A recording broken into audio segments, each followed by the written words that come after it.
Hello and welcome to this week's plan review. I'm Brian Williams from Northshire Consulting, which is a registered investment advisory firm. Today we're going to talk about Vanguard Wellington. So each week in my Facebook group, 401k and beyond, we pick a Morningstar category, we list the 10 biggest funds in that category, and then we give the opportunity to members of the group to vote on which fund they'd like to see a more in-depth analysis on. So they picked Vanguard Wellington Fund, which is a balanced fund. So the category this week was that moderate allocation fund with funds between 50 and 70% equity. So in this video, we'll talk about fees and expenses, the composition of the fund, a little bit of manager turnover, and then where this fund might fit in your portfolio and how we rate this fund overall. One of the things that's interesting about this fund is their Prospectus Benchmark. Who they compare themselves to is the S&P 500, which is kind of interesting from a balanced fund standpoint. Usually they'll pick an index that's sort of a blended index, but this fund has been around so long, they're just comparing it to the equity index. So when we do some of the comparisons against the benchmark, keep that in mind. From a style box standpoint, which we always look at, the equity style box is going to be right in the middle of large cap there, large cap blend.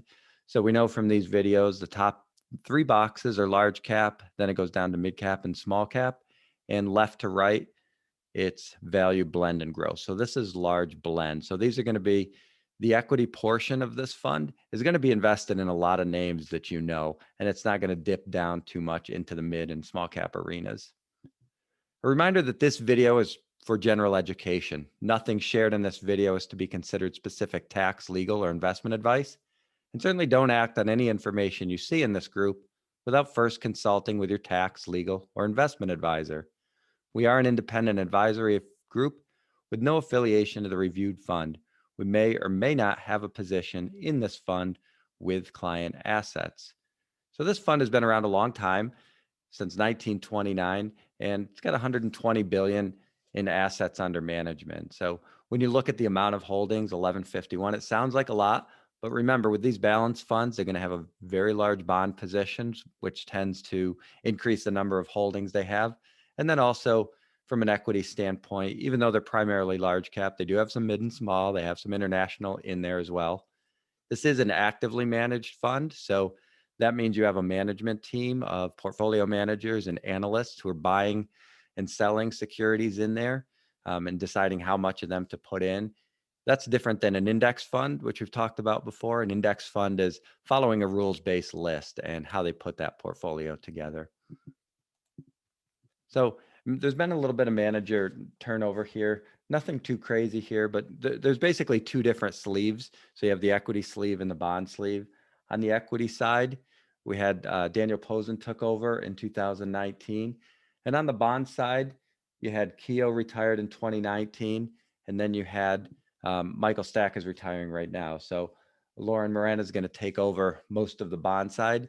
These are individuals who've worked a few years for the people that they're replacing. So obviously these are retirements that have been a long time coming. So they do a good job making sure there's some overlap there. It's not like somebody retires and they have to, go on Indeed and look for a portfolio manager. That's not what they're doing here. So similar philosophies taking over, and they take over with a fairly large portfolio. You're not going to see a ton of turnover here with new portfolio managers coming in. We talked about those managers and the sleeves that they run. So the equity portion is 65%, and that leaves 35% for the bond group to run.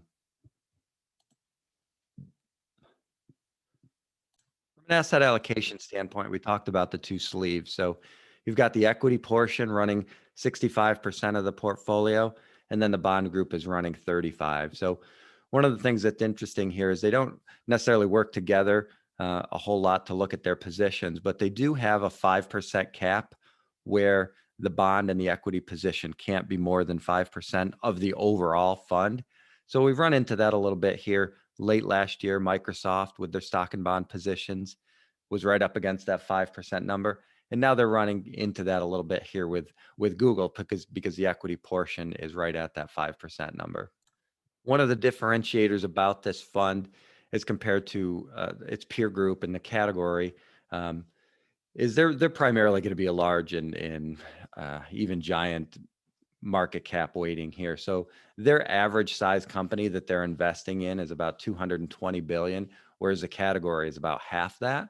And that's because the category invests in some mid cap and some small cap. So mid and small from a category standpoint is about 14%, where it's really a trace, less than 1% inside the Wellington fund. So it's going to be primarily in the larger fund names. So you need to think about that when you're putting your portfolio together. A lot of times people will use a balanced fund, something like a Wellington. If it's going to be the only fund they have, maybe they have a small IRA from a rollover from a few years ago and they just want to pick that one fund. But just understand that you might be underweighted a little bit in mid and small cap. So you might want to make up for that in another account that you have, or potentially build around that with another fund or another index there. On the sector side, I mean, you're going to find that they are going to skew a little bit towards the value side. So they're going to have a little bit more in names like the financial services. I mean, historically, companies that pay a dividend. You see a little bit more there in healthcare, but overall, they don't deviate too much from what the category invests in, but they are going to skew a little bit towards the value side. Let's take a look here at these are just purely the equity holdings. So we talked a little bit about Google, Alphabet running up against that 5% number, and also Microsoft, where they were at the end of last year with that 5% number. So most of that was coming from the equity side, with a little bit coming from the bond side, putting that 5% number together. So again, these are all names that most people know because they skew so far to that large cap side. This is a Vanguard fund, even though it's run by Wellington, but obviously, even though it's an actively managed fund, it's still going to skew way lower on the expense ratio side. So it's 24 basis points for this share class. That's $2.40 for every $1,000 you have invested. Whereas the category, your typical balanced fund here, is going to be $8.50 for every $1,000 you have invested. There are a couple different share classes. So this is right from the Vanguard site. The numbers we ran in this presentation, we picked that investor share class at 24 basis points, but they do have the Admiral share class at 16 basis points. Different minimums. You have the 3,000 for the investor share class, 50,000 for Admiral. Different programs might give you access to these funds with different minimums. So if you're in a 401k program that has Vanguard funds, you might be in at that Admiral share class, but it is important to take a look at that and see which share class you are in, because you can save a little bit there on the basis point side. So even if you're in the 401k plan, just raise your hand on the next meeting and ask why you're not in the Admiral share class and what you need to do to get there. So when we look at that fee that you're paying in an actively managed fund, we compare that to the category, and we want to make sure that what we're paying for is helping us get some outperformance versus the category. So 9 out of the last 10 years, the funds outperformed the category, just underperformed a little bit for 2020. But for the most part, they've done a good job. And a lot of that really just comes from that expense ratio. So you figure if they're 60 basis points less than their competitors, they're already, sort of a leg up there from a performance standpoint. As always, we want you to take a look at the resources like Vanguard.com, a lot of good information there, and Morningstar.com, which is where we pull a lot of our research from to help you get some comparisons against some other funds in the category. And before we wrap it up with our reviews and scoring of the fund, just a reminder, if you're watching this on YouTube, check out our Facebook group, 401k and Beyond. And if you're watching this in Facebook, be sure to check out our YouTube channel, because we do post some additional things there that we don't necessarily flood the group with. So there's some additional shorter form fund reviews there that you might be interested in.